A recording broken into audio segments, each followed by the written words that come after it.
Assalamualaikum warahmatullahi wabarakatuh. Selamat datang ke mata pelajaran Asas Pengenalan Komputer UKK 1012. Mari kita mulakan pembelajaran.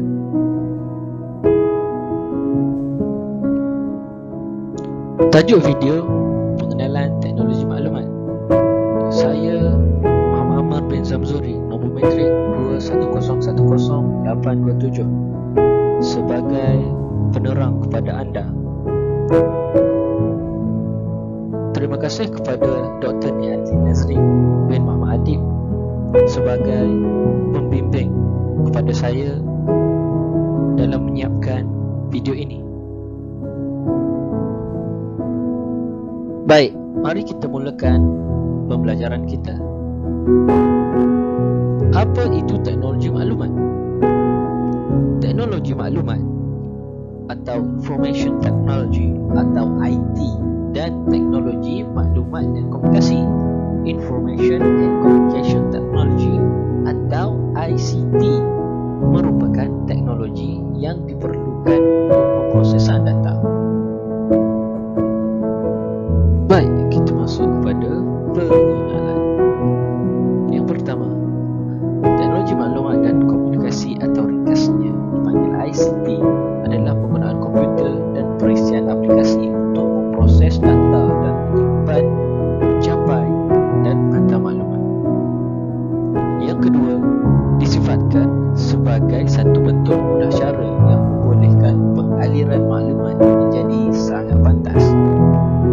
Seterusnya, teknologi maklumat ialah satu mata pelajaran pilihan yang ditawarkan di peringkat sekolah menengah atas.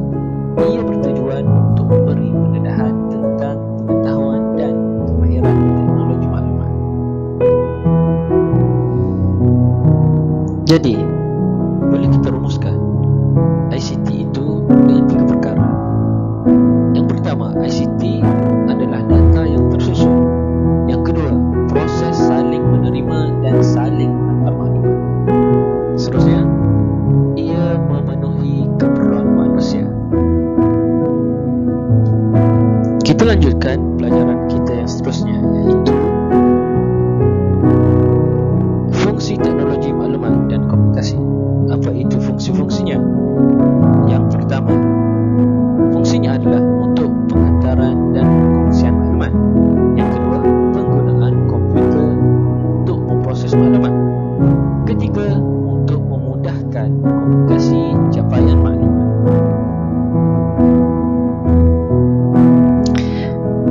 Jika kita lihat rajah ini menggambarkan garis sejarah komputer bermula dari generasi pertama, kedua, ketiga, keempat sehingga sekarang.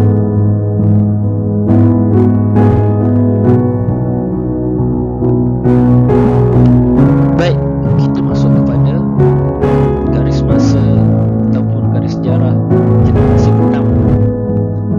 Ia bermula sekitar 1940 sehingga 1950, iaitu pada generasi ini ia menggunakan tube vacuum.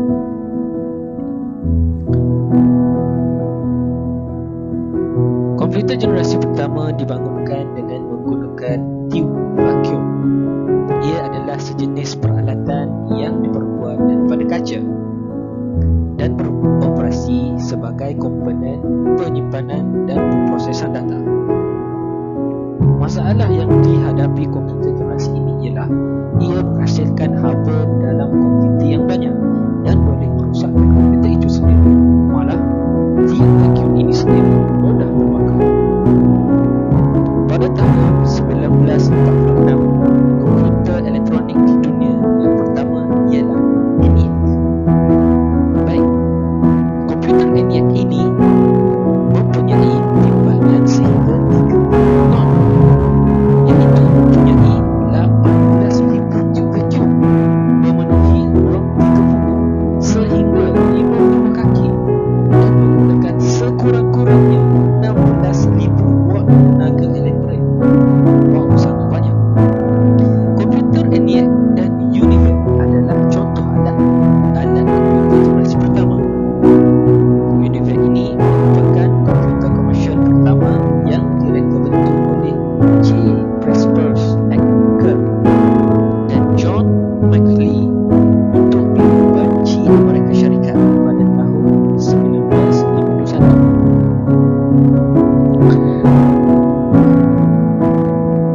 kita pergi ke gambar rajah atau generasi pertama.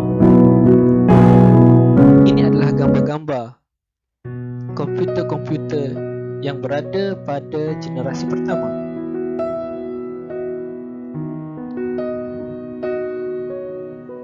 Tengok betapa besarnya tube vacuum. Kalau meletup, tak tahulah nak cakap apa.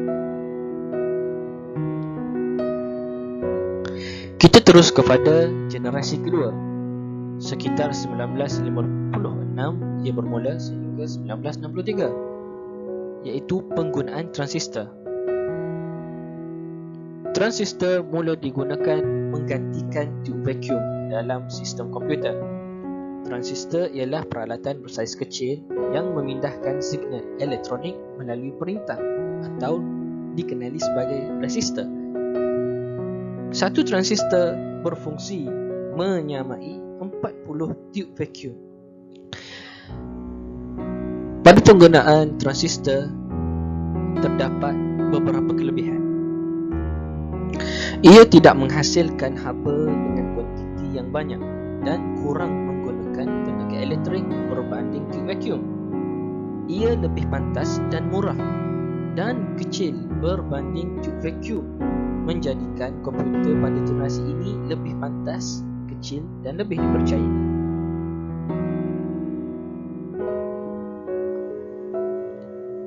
Kita masuk kepada satu fakta, iaitu komputer buatan Amerika Syarikat.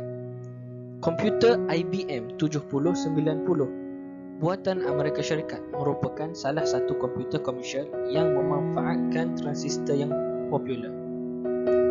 Seterusnya, komputer generasi kedua yang lain adalah IBM Series 1400, lagi NCR Series 304, lagi Mark IV dan Honeywell model 800. Ini adalah gambar-gambar komputer ketika generasi kedua penggunaan transistor. Di dalam komputer yang besar ini terdapat transistor yang sangat kecil ini.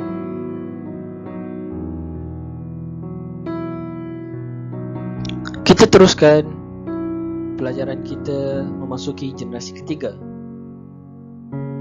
Adakah anda kenal alat ini? Ia sangat kecil. Baik, generasi ketiga bermula sekitar 1964 sehingga 1971, seperti dalam gambar rajah di atas. Pada generasi ini, pembuatan komputer mula menggantikan transistor dengan litar bersepadu atau lebih dikenali sebagai IC, iaitu Integrated Circuit. Ia adalah sejenis litar elektronik lengkap yang terbina di atas chip silikon yang dipanggil sebagai semiconductor. Sudah semestinya komputer pada zaman ini lebih kompak dan lebih dipercayai berbanding komputer generasi kedua. Seterusnya, pada zaman ini sistem operasi atau dikenali sebagai sistem operation mula menampung pelaksanaan tugas serentak, iaitu multitask. Ia dikatakan juga komputer mula digunakan secara meluas pada zaman ini kerana saiz yang semakin kecil dan semakin murah berbanding generasi sebelumnya. Kita boleh tengok dalam gambar rajah di bawah, komputer ini lebih kecil berbanding komputer generasi kedua.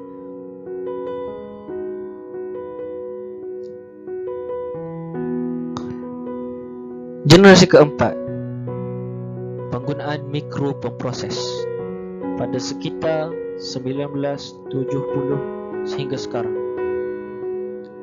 Mikropemproses atau microprocessor mula diperkenalkan di mana beribu-ribu litar bersepadu telah digunakan dan dibina ke dalam chip silikon tunggal. Mikroprosesor merupakan awal kelahiran komputer personal. Pada tahun 1971, Intel Corp kemudian mengembangkan mikroprosesor pertama Intel, iaitu 1904. Seterusnya, IBM mulai mengeluarkan personal komputer pada sekitar tahun 1981 dengan menggunakan operating system MS-DOS 16 bit. Tahun 1984, Apple mula memperkenalkan Macintosh. Oleh kerana komputer menjadi lebih kecil dan berkuasa, ini telah membawa dengan terbentuknya rangkaian atau akhirnya membawa kepada pembangunan internet. Komputer generasi keempat juga menyaksikan gabungan GUI, tikus dan peranti input yang lain. Anda boleh lihat pada gambar rajah yang telah disediakan.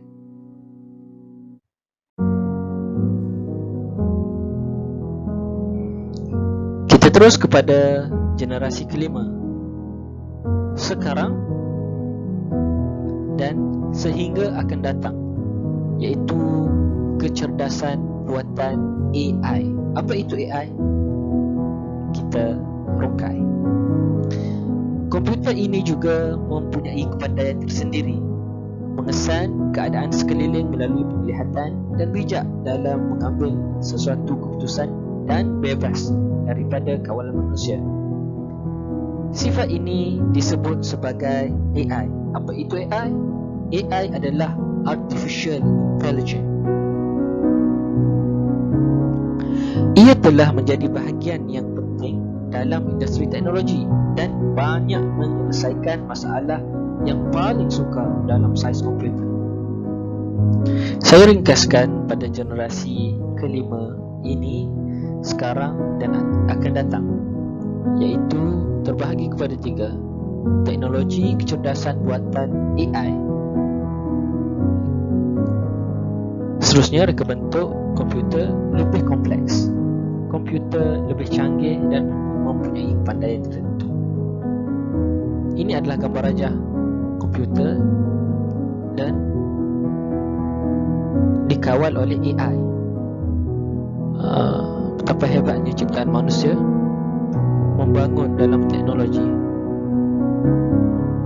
Akhir kata dari saya, pembangunan teknologi itu perlu. Akan tetapi, pembangunan yang paling terbaik adalah pembangunan akhlak dan pemikiran manusia itu sendiri. Sekian. Assalamualaikum warahmatullahi taala wabarakatuh. Berakhirlah tajuk sejarah komputer.